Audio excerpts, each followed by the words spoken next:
Masoku beaucoup na keka na banga na mikolo mintebe na mintebe. Maboka. Tenanzai.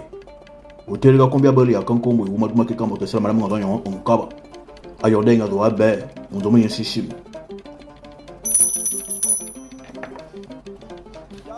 Une question se pose souvent à savoir, est-ce qu'un maître spirituel a le droit et la liberté de prendre position en politique? Et souvent, les gens répondent par la négative, prétendant que les hommes d'esprit, leur place est dans les mbanja, dans les mbwenze, et non en place politique. Ceci est une grave erreur qui provient de la colonisation, de la dénaturalisation de l'homme primordial.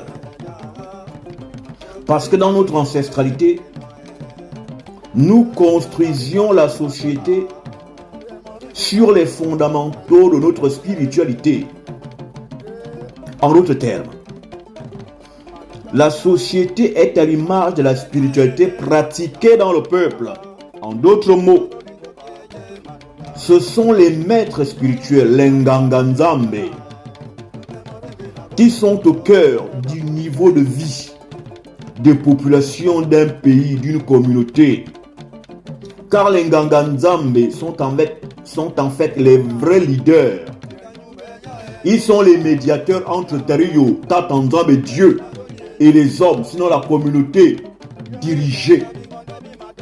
Et c'est par les médiateurs, les Nganga, que les dieux parlent et annoncent qui devrait diriger le peuple. C'est pourquoi de par le passé, on allait interroger les Nganganzambe, les gardiens des rites et traditions, des connaissances ancestrales, afin que le peuple sût au travers d'eux qui sera le prochain leader du peuple. Parce que c'est par les gardiens de la science ancestrale que les anciens révèlent qui est le directeur, le leader, le président du peuple. C'est pourquoi, avant qu'un homme ne monte en puissance, en autorité, en diligence, il est d'abord révélé au Nganga. Et le Nganga se charge de faire asseoir son pouvoir de par des rites spécifiques dédiés aux détenteurs de pouvoir et d'autorité. C'est ici vous dire que la politique est d'abord de l'ordre de la spiritualité parce que la qualité de politique que vous menez sur le plan social, physique, est tributaire de la politique spirituelle de votre peuple.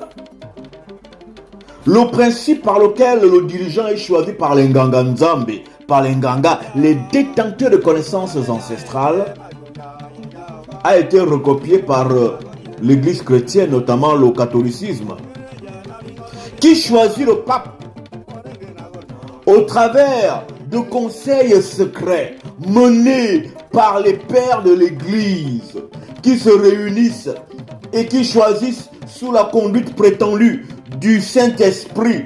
Et au sorti de cette conduite et inspiration de cet esprit, il leur est indiqué un nom. Et ce nom-là qui monte est celui qui devient le dirigeant de l'église catholique.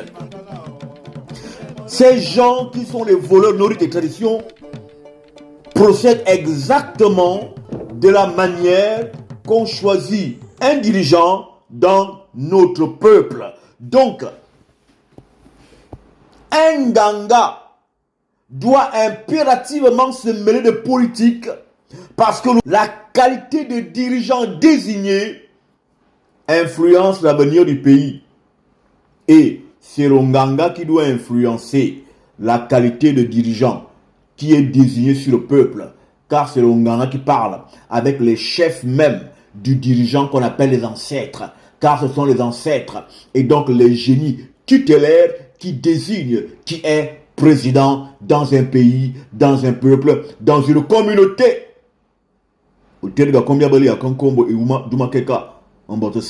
mama na zo beti ba ke na ko ntiava bandi nyima na kombo nganga bwekai hai